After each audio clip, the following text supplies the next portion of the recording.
Assalamualaikum dan salam sejahtera semua. Johor Darul Takzim terus menunjukkan bahawa mereka bukan sekadar jago di Malaysia apabila berjaya mengikat kelab La Liga.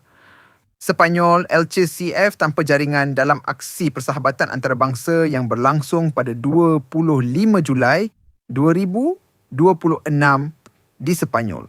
Keputusan seri 0-0 ini mungkin nampak biasa di atas kertas. Tetapi jika dilihat kepada kualiti lawan, ia sebenarnya satu pencapaian yang cukup membanggakan buat Harimau Selatan.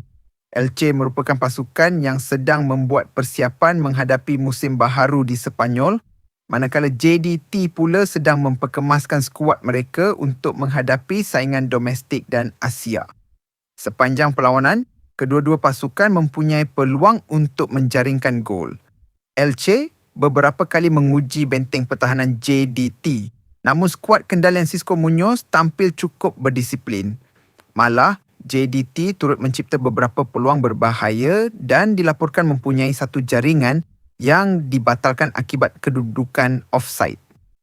Apa yang lebih menarik, JDT dilihat mampu mengawal tempo permainan pada beberapa fasa perlawanan.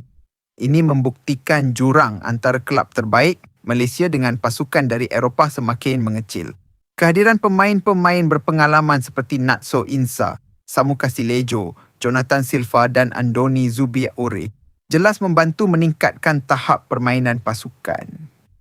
Keputusan ini juga meneruskan siri persiapan pramusim JDT di Sepanyol yang menyaksikan mereka berdepan beberapa kelab dan pasukan berkualiti dari pelbagai negara. Perlawanan seperti inilah yang diperlukan untuk memastikan pemain berada pada tahap terbaik sebelum bermulanya musim baharu. Jadi, apa pendapat anda? Adakah keputusan seri menentang Elche ini membuktikan JDT sudah bersedia untuk sekali lagi memberi cabaran di pentas Asia? Kongsikan pandangan anda di ruangan komen. Jangan lupa like, subscribe dan tekan loceng notifikasi untuk lebih banyak berita bola sepak tempatan dan antarabangsa. Hidup Johor demi Johor.